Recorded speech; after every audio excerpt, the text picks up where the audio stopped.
The bulb at the bottom of my grandmother's basement stairs has been burning since 1974. I grew up thinking that was a joke about how they used to build things. My family told it the way families tell that kind of story, at holidays, with a little pride in it. 50 years on one filament. Nobody in that house ever changed it. My grandmother's name was Verna. She lived 9 miles outside Barlow on Ostrander Road, in a white farmhouse with a tin roof and a well house, and no neighbor close enough to see her porch light.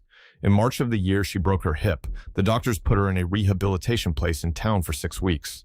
Somebody had to keep the pipes from freezing and the mail from stacking up. I was 26 and I was between jobs. That is the whole reason I said yes. My Aunt Rennie met me at the house with a key on a bread tag and a list on a sheet of lined paper. She had written it in pencil while Verna dictated from the hospital over speakerphone. There were 9 things on that list, and 8 of them were ordinary. Do not run the washer and the well pump at the same time. The mailbox is across the road. Check it before dark. Do not open the north bedroom window. The sash is broken, and it will come down on your hands.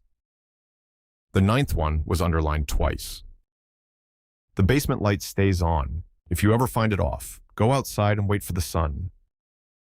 I asked Rennie what that was about. She was already walking to her car. She said Verna had been particular about the wiring in that house since before Rennie was born, and that a light bulb is the cheapest thing in the world, and that I should not make this complicated. Then she drove off, and I stood in the driveway with a duffel bag and a key on a bread tag. The first week was nothing. The house was cold in the mornings and warm by noon. I slept in the north bedroom with the broken sash. I learned that the floor in the hallway announced you at a specific spot, about a foot from the basement door, a long, dry creak like a chair taking your weight. I learned that the basement door did not latch on its own and had a hook and eyes screwed into it at chest height on the hallway side, which I thought was strange for a woman who lived alone. There was nothing in that basement worth locking up. I checked on the second day. Canning jars, a chest freezer, a workbench, a floor drain, a coal chute bricked over sometime before I was born, and a bulb on a black cord at the bottom of the stairs with a pull chain burning away. It was not a nice bulb. It was small and yellow, and it did not light the corners. But it was on, and it had been on the whole time I could remember being in that house, and there was a strip of it that came out under the door and lay across the hallway floor like a piece of tape. On the 4th day, the porch light burned out, and I went looking for a replacement. I found the bulbs in the pantry, on the bottom shelf behind a coffee can of buttons. It was a carton of 12, the old kind with the cardboard sleeve, and the sleeve had never been broken. 12 bulbs, all of them still in their little paper collars. There was a receipt folded inside the flap.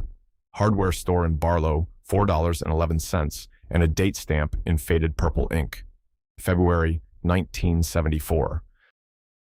I remember thinking that she had bought bulbs and then never needed one. I remember thinking that was funny. The other thing I noticed that week, and did not think about at all, was the scratches. They were on the hallway side of the basement door, low, about ankle height, 4 or 5 of them going the same direction, fresh wood showing through the paint. Verna had a dog named Nickel when I was in high school, a stubborn little beagle mix, who wanted to be wherever you were not, and I looked at those marks and thought, Nickel wanted in. Then I went and made a sandwich. Nickel died in 2016. He is buried under the pear tree at the corner of the yard, and my father dug the hole. The first night the light went out was the 11th night. I woke up at 10 after 3 for no reason. Not a sound, not a dream, just awake all at once, the way you are when you were not really asleep. The hallway was black. It took me a few seconds lying there to understand what was wrong with that, because for 11 nights there had been a bar of yellow light lying across the floor outside my door, and now the floor was just floor. I sat up. I got as far as putting my feet down. And then the light was on again. There had been no click. That is the part I keep coming back to.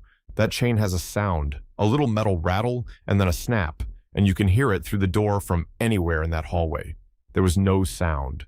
The light was off, and then the light was on, and I sat on the edge of the bed in a strip of yellow and told myself that a 50-year-old bulb on a 50-year-old circuit in a house with a well pump on it was allowed to flicker. I did not go outside. It did not occur to me that I was supposed to. The rule said if you ever find it off, and I had not found it off, I had woken up and it had been off, and then it had not been. I told myself that distinction mattered for another 8 days. The chain started on the 13th night. Just the sound, rattle and snap, slow with a long pause between, like somebody standing in the dark trying a switch that was not doing anything. It went on for maybe 4 minutes. The light under the door did not change, not once. Whatever was pulling that chain was pulling it, and the bulb was staying on anyway, and I lay in bed 19 feet away and did not move and did not breathe right, and listened to it stop. In the morning, I put the hook in the eye. By the 16th night, the sound had changed. It was footsteps then, or the beginning of footsteps. 2 treads at the bottom of the stairs, and then nothing. Then 2 again, never the third. I stood in the hallway with my hand flat on the door and felt the wood move very slightly on the last one, the way a door moves when something has settled against the other side of it and stayed there. Then it said my name. It said it in her voice, not close to her voice. Hers, the dry catch in it, the way she put a little upward turn on the end of it like a question, and it said my name, and then it said, "Is it on?" That was what she always said. Every phone call of my adult life, before hello, before anything. "Is it on?" I had heard her say it to my father, to Rennie, to a man from the electric company who came out about the meter. Family joke, old woman, particular about her wiring.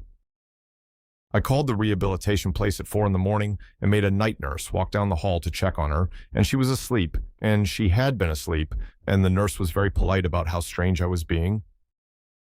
I stayed 9 more nights. The 19th was when I broke it.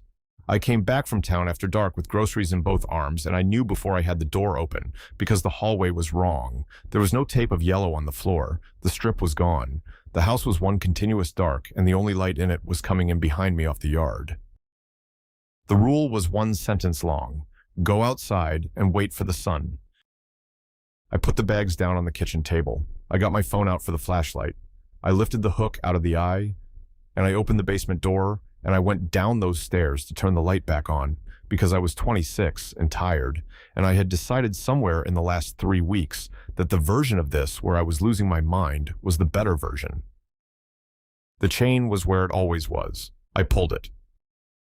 The bulb came on, and the basement was exactly what it had always been. Jars, freezer, workbench, drain. And in the far corner, past where the yellow gave out, facing the wall with about 4 inches between her forehead and the block, was my grandmother in her blue housecoat. She did not turn around. She did not move at all. Her arms were down at her sides, and her hair was set the way she had it set every other Thursday at a place on 3rd Street, and she stood there facing a basement wall in a house she had not been inside of in 3 weeks. She said, "Is it on?" And I understood, standing on the bottom tread with my hands still on that chain, that she was asking me, that she could not tell, that the light was not keeping her out of anything and never had been. It was holding her still, and the only reason that bulb had burned for 50 years is that the thing at the bottom of those stairs had never once been permitted to see the room it was standing in. I got up the stairs. I do not remember doing it. I remember the hook going into the eye, and I remember standing in the yard in wet grass in my socks with the porch dark behind me, and I remember that the strip of yellow was still there under the door, unbroken, the whole rest of that night. The sun came up at 7:04. Verna died 14 months later, in the town, in a bed, with Rennie holding her hand. Nobody lives on Ostrander Road now. The house is not for sale. Rennie thinks I keep it out of sentiment, and I let her think that, because the alternative is a conversation I am not going to have with my aunt. The electric account is in my name on autopay. It runs $11 or $12 in a normal month, which is about what one small bulb and a well pump come to. In March, it came in at $23. The bulb at the bottom of my grandmother's basement stairs has been burning since 1974, and it was never lighting that basement, and now I am the one paying to keep it on.